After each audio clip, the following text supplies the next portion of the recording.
चलिए फ्रेंड, हम लोग स्टार्ट करते हैं चैप्टर 1 इकोनॉमिक्स। चैप्टर 1 इकोनॉमिक्स में हम लोगों ने दो वीडियो, ठीक है, दो वीडियो मैंने अपलोड कर दिया है। ये हमारा तीसरा वीडियो है। क्या है? ये हमारा तीसरा वीडियो है। और तीसरा वीडियो में हम लोग पढ़ने वाले हैं आर्थिक क्रिया के व्यष्टि एवं समष्टि स्तर।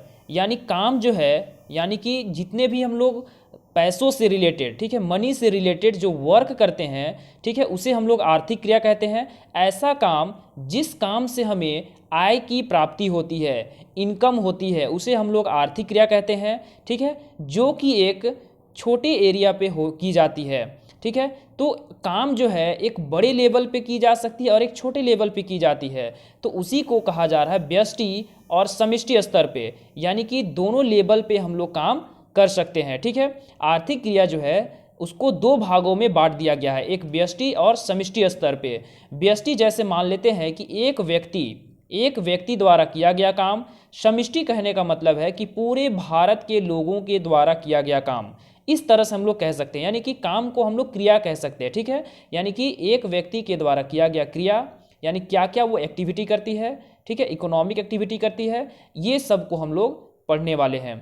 तो यहाँ जो मैं आप लोगों को एक बात बताना चाहता हूँ कि आप जो है वीडियो को पूरा वॉच करें और वीडियो को मेरी एक एक पार्ट बाय पार्ट वॉच करते आइए, ताकि आपको पूरा चैप्टर क्लियर में समझ में आएगा और आपका एग्ज़ाम में अच्छा मार्क्स भी आएगा। ठीक है, तो आप जो है वीडियो को पूरा वॉच करें और वीडियो को मैक्सिमम शेयर करने का प्रयत्न करें, क्योंकि जितना ज़्यादा व्यूज़ आएगा उतना जल्दी मैं आपके लिए वीडियो प्रोवाइड कराऊंगा। चलिए फ्रेंड, हम लोग स्टार्ट करते हैं।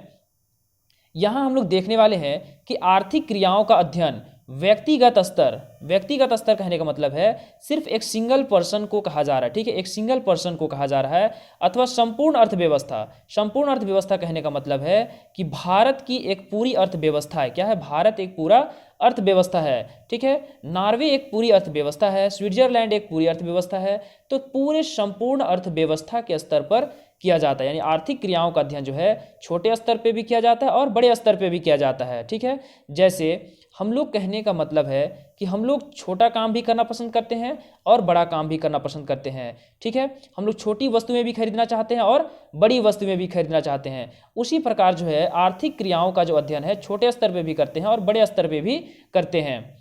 चलिए आगे हम लोग देखते हैं कि आर्थिक क्रियाओं के अध्ययन के संदर्भ में, जब आर्थिक क्रियाओं का अध्ययन करते हैं के संदर्भ में नॉर्वे के प्रसिद्ध अर्थशास्त्री, ठीक है, नॉर्वे के प्रसिद्ध अर्थशास्त्री, नॉर्वे जो है यूरोप का देश है। कहाँ का देश है? यूरोप का देश है। ठीक है, नॉर्वे में एक पर्वत आती है, स्कैंडिनेवियाई पर्वत। ठीक है, और नॉर्वे की राजधानी है ओस्लो। क्या है? ओस्लो। ठीक है, नॉर्वे की राजधानी क्या है? ओस्लो। तो आप मैप में आप देखिएगा कि नॉर्वे, ठीक है, इस तरह से है। ठीक है, नॉर्वे यूरोप में ये पड़ता है। तो नॉर्वे के प्रसिद्ध अर्थशास्त्री, ठीक है, नॉर्वे के प्रसिद्ध अर्थशास्त्री रैगनर फ्रिश ने 1933 ईस्वी में, किस ईस्वी में? 1933 ईस्वी में इसको दो भागों में बांट दिया। ठीक है, यहाँ हम लोग एक बात और जान लेते हैं कि इकोनॉमिक्स का फादर किसे कहा जाता है, यानी फादर ऑफ इकोनॉमिक्स किसे कहा जाता है? एडम स्मिथ को। किसको कहा जाता है? एडम स्मिथ को। जैसे मान लेते हैं कि आपके पिताजी का नाम है कुछ, ठीक है, जैसे मान लेते हैं आपके पिताजी का नाम है आपके पिताजी का नाम है कुछ भी, मान लेते हैं XYZ, कुछ भी मान लेते हैं आपके पिताजी का नाम है नंदू। ठीक है, मान लेते हैं आपके पिताजी का नाम है नंदू। ठीक है, तो यहाँ जो है जैसे आपके पिताजी, तो वो आपके फादर हुए। ठीक है, नंदू क्या हुए? आपके फादर हुए। ठीक है, लेकिन अब आपको शिक्षित जो करने वाले हैं, जो आपको पढ़ाने वाले हैं, वो आपको डायरेक्शन जो दे रहे हैं कि आप इस लाइन में जाओ, आप डॉक्टर बनो, आप वकील बनो, आप इंजीनियर बनो। तो ये जो आपको डायरेक्शन दे रहे हैं, आपको सिखा रहे हैं, आपको आगे ले जाने का प्रयत्न कर रहे हैं, ये इसका काम किसका है? तो एक टीचर का काम है। किसका काम है?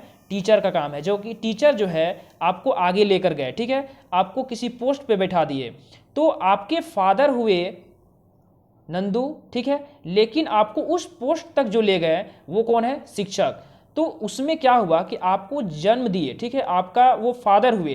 तो आपको फादर जन्म देने के बाद वो सारा काम वो अकेले नहीं कर सकते। ठीक है, तो इसलिए सभी आपको जो डेवलप करने के लिए अलग अलग तरह के लोग आपके दुनिया में आएंगे, आपकी ज़िंदगी में आएंगे, ठीक है। उसी प्रकार से क्या हुआ, जब इकोनॉमिक्स का निर्माण हो गया, ठीक है, एडम स्मिथ के द्वारा इकोनॉमिक्स का निर्माण हो गया, लेकिन इकोनॉमिक्स को बांटने का काम, इकोनॉमिक्स को दो भागों में बांटने का काम व्यष्टि और समष्टि में बांटने का काम जो था वो रैगनर फ्रिश ने किया। किसने किया?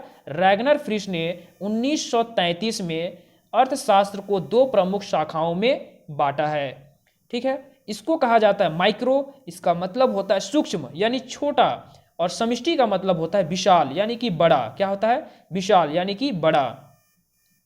अब यहां जो हम लोग देखने वाले हैं कि वर्तमान आर्थिक सिद्धांतों, यानी कि अभी का जो आर्थिक सिद्धांत है, जो अभी का जो प्रिंसिपल है, अभी का जो आर्थिक प्रिंसिपल है कि अध्ययन तथा आर्थिक क्रियाओं, यानी कि अभी का जो आर्थिक क्रियाओं के विश्लेषण में दो महत्वपूर्ण विधियों सूक्ष्म आर्थिक विश्लेषण यानी कि छोटे स्तर पे, तथा वृहत आर्थिक विश्लेषण एनालिसिस, ठीक है, यानी कि बड़े लेवल पे भी और छोटे लेवल पे भी, सूक्ष्म आर्थिक विश्लेषण और वृहत आर्थिक विश्लेषण। जैसे एक व्यक्ति को आप देखिएगा कि बहुत छोटी छोटी बातों को सोचता है कि हम ये छोटा सा काम करेंगे, एक दुकान खोलेंगे, ठीक है, हम पेंट करने जाएंगे, तो इस तरह से छोटी छोटी बातों को वो लेकर चलता है, यानी उसको हम लोग कह सकते हैं सूक्ष्म आर्थिक विश्लेषण वो कर रहा है, यानी कि छोटी छोटी वो कामों की तरफ बढ़ रहा है, ठीक है। और एक व्यक्ति को आप देखिएगा कि वो बड़े बड़े सोचता है, मैं डॉक्टर बनूंगा, मैं वकील बनूंगा, मैं पूरे गांव का मुखिया बनूंगा, ठीक है, तो वो बड़े लेवल पे सोच रहा है, यानी वृहत आर्थिक विश्लेषण के बारे में वो एनालिसिस कर रहा है, उसका ये कर रहा है, ठीक है। तो इस तरह से हम लोग दो आर्थिक विश्लेषण को हम लोग प्रयोग किया जाता है। तो वर्तमान आर्थिक सिद्धांतों के अध्ययन तथा आर्थिक क्रियाओं के विश्लेषण में दो महत्वपूर्ण विधियां सूक्ष्म आर्थिक विश्लेषण तथा वृहत आर्थिक विश्लेषण का प्रयोग किया जाता है। शब्द, यानी कि ये जो शब्द है माइक्रो, ठीक है, ये वर्ड जो है, बहुत सारा वर्ड ऐसा होता है, ठीक है, जैसे मान लेते हैं एक वर्ड जो है वो आपकी हिस्ट्री बदल सकती है, ठीक है। अगर आप किसी को अच्छी वर्ड बोल दे कि आप जो है तुम बहुत अच्छे लग रहे हो, तो वो खुश हो जाएगा, ठीक है। लेकिन तुम बोल दोगे कि तुम बंदर की तरह लग रहे हो, तो वो बुरा मान जाएगा, ठीक है, गुस्सा हो जाएगा, वो तुमसे बात भी नहीं करेगा। तो इसलिए जो माइक्रो शब्द है, ठीक है, माइक्रो शब्द, ये शब्द जो है ग्रीक शब्द माइक्रो से लिया गया है। किससे लिया गया है? माइक्रो शब्द जो है वो ग्रीक शब्द माइक्रोस से लिया गया है। जैसे मान लेते हैं कि आप एक पुस्तक पढ़ रहे हैं, ठीक है, आप एक बुक पढ़ रहे हैं, ठीक है, मान लेते हैं ये कहानी की बुक है। इस कहानी की बुक को पढ़ते आपने देखा कि इसमें लिखा हुआ है क्या? माइक्रोज। क्या लिखा हुआ है? माइक्रोज, ठीक है। और ये कौन सा शब्द में लिखा हुआ है? ग्रीक, ठीक है, ग्रीक शब्द में, तो माइक्रोज लिखा हुआ है। अब माइक्रोज पढ़ते क्या किया आपने? इससे माइक्रो से आपने बना दिया माइक्रो। क्या बना दिया? माइक्रो। तो इस तरह से एक शब्द निकल कर आया कि शब्द माइक्रो जो है ग्रीक शब्द माइक्रोस से लिया गया है, कि शब्द से माइक्रोस से माइक्रो बना गया, ठीक है, माइक्रोज शब्द से माइक्रो लिया गया है, जिसका अर्थ होता है छोटा, यानी कि माइक्रोज का मतलब क्या होता है? छोटा, यानी कि माइक्रो का मतलब भी होता है छोटा। तथा शब्द मैक्रो, अब ये शब्द मैक्रो कैसा है? ग्रीक भाषा के शब्द मैक्रो से लिया गया है। किससे लिया गया है? मैक्रोस से लिया गया है, जिसका अर्थ होता है विशाल, यानी कि मैक्रोज का मतलब होता है विशाल और माइक्रो का मतलब होता है छोटा। माइक्रो किस शब्द से लिया गया? माइक्रोस से। और मैक्रो किस भाषा से लिया गया? मैक्रोज से, ठीक है। तो इस चीज को आप याद रखिएगा। अब हम लोग आते हैं कि व्यष्टि सूक्ष्म अर्थशास्त्र क्या है? व्यष्टि सूक्ष्म अर्थशास्त्र क्या है? माइक्रो इकोनॉमिक्स क्या है? ठीक है, माइक्रो इकोनॉमिक्स क्या है? तो आप ध्यान से इस चीज़ों को देखिएगा फ्रेंड और समझने का प्रयत्न कीजिएगा। मैं आपको इमेज के जरिए भी समझाने का प्रयत्न करूंगा, और आप जो है अपने से जितना प्रैक्टिस करेंगे, जितना मेहनत करेंगे, उतनी ज़्यादा आप सीखेंगे, ठीक है। आप वीडियो को एक बार अच्छे से वॉच कीजिए और बुक को आप तुरंत में 2-4 बार आप रीडिंग मारिए, ताकि आपको अच्छे तरीके से समझ में आएगा। अन्यथा आप जितना वीडियो देख ले, 10 वीडियो देख ले, 50 वीडियो देख ले, आपको ज़िंदगी में कभी समझ में नहीं आएगा। आप एक वीडियो को अच्छे तरीके से देखिए, तभी आपको अच्छे से समझ में आएगा। मैं आपको थोड़ा थोड़ा ही पढ़ा रहा हूँ, आप धैर्य रखिए, ठीक है। आपको मैं धीरे धीरे करके पूरा कोर्स कंप्लीट कर दूंगा। आप जितना ज़्यादा आप मुझे व्यूज़ देंगे, उतनी जल्दी आपके लिए वीडियोस प्रोवाइड की जाएगी। यहाँ क्या कह रहा है कि व्यष्टि अर्थशास्त्र में केवल एक व्यक्तिगत इकाई, यानी एक व्यक्ति की एक यूनिट कह सकते हैं, ठीक है, एक यूनिट, ठीक है, एक व्यक्तिगत इकाई की आर्थिक क्रियाओं का अध्ययन किया जाता है, यानी कि एक व्यक्तिगत इकाई की आर्थिक क्रियाओं का अध्ययन किया जाता है। जैसे उदाहरण के लिए हम लोग कह सकते हैं एक उपभोक्ता का व्यवहार। उपभोक्ता कौन है? हम हैं, आप है, आपके घर में जितने लोग हैं वो है, आपके मोहल्ले में जितने लोग हैं वो हैं, यानी कि वो सब क्या है, उपभोक्ता है, किसी ना किसी वस्तु का, किसी ना किसी सेवाओं का प्रतिदिन उपभोग करते हैं। तो हम सब क्या है, उपभोक्ता है। भारत के जितने लोग हैं वो सारे क्या है, उपभोक्ता हैं। ठीक है, तो एक एक व्यक्ति क्या है, प्रत्येक व्यक्ति क्या है, उपभोक्ता है। तो एक एक व्यक्ति की क्या क्या व्यवहार है, उपभोक्ता की क्या व्यवहार है, उसको हम लोग माइक्रो इकोनॉमिक्स में पढ़ते हैं। एक उत्पादक, उत्पादक कौन है, ठीक है, जो उत्पादन करता है, जो पेन का उत्पादन करता है, फसल का उत्पादन करता है, ठीक है, यानी कि किसी भी वस्तु का या किसी भी सेवाओं का उत्पादन करता है, तो जो उत्पादन करता है उसे हम लोग प्रोड्यूसर यानी उत्पादक कहते हैं। एक फर्म, ठीक है, एक फर्म जो है एक छोटी सी फैक्ट्री लगा देते हैं, ठीक है, छोटी छोटी फर्म होती है, छोटी छोटी दुकानें होती हैं, वो भी क्या करता है, एक उत्पादक करता है, सेवा का काम कर रहा है, सेलिंग कर रहा है, तो वो भी क्या है, फर्म है, और वो क्या है, आर्थिक क्रिया में आता है, वो काम कर रहा है। ठीक है, ये सब क्या है, सब कोई काम करते हैं तो सब कोई का इनकम होता है।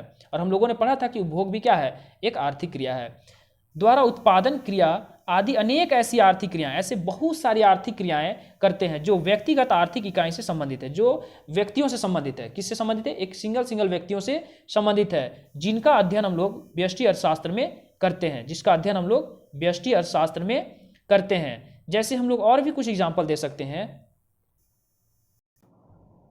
जैसे आप यहाँ देख सकते हैं कि एक व्यक्ति द्वारा लगाया गया फसल, एक व्यक्ति द्वारा लगाया गया फसल में कितना उत्पादन हुआ, कितनी मात्रा में उत्पादन हुई। तो एक व्यक्ति को हम लोग, एक व्यक्ति के घर गए और हमने कहा कि आपने कितना फसल लगाया है। उस व्यक्ति ने अपना खेत लेकर गया, अपनी ज़मीन पे लेकर गया, अपनी भूमि पर लेकर गया और कहा कि हमने जो है इतनी एरिया पे अकेले मैंने इतना उत्पादन करता हूँ या इतनी मैंने फसल लगाई है। ठीक है, तो एक व्यक्ति का मैंने अध्ययन कर लिया। इसी तरह से हम प्रत्येक व्यक्ति के पास जाएंगे और प्रत्येक व्यक्ति से क्या करेंगे, पूछताछ करेंगे। ठीक है, और पता करेंगे कि एक व्यक्ति कितना कितना उत्पादन कर रहा है। ठीक है, जैसे एक व्यक्ति ने गेहूं का उत्पादन किया है, उसके अगला व्यक्ति के पास हमने गया और कहा कि आपने कितना उत्पादन किया या आप कितना उत्पादन कर लेते हैं। ठीक है, एक फसल में आप कितना उत्पादन कर लेते हैं, तो उन्होंने बताया, अपनी क्वांटिटी बताई। इस तरह से एक एक व्यक्ति का सर्वे किया जाता है। ठीक है, एक एक व्यक्ति के बारे में अध्ययन करना ही क्या कहलाता है, व्यष्टि अर्थशास्त्र में हम लोग इसको करते हैं। इसको कहाँ पढ़ते हैं हम लोग, व्यष्टि अर्थशास्त्र में। ठीक है, अगला यहाँ आप देख सकते हैं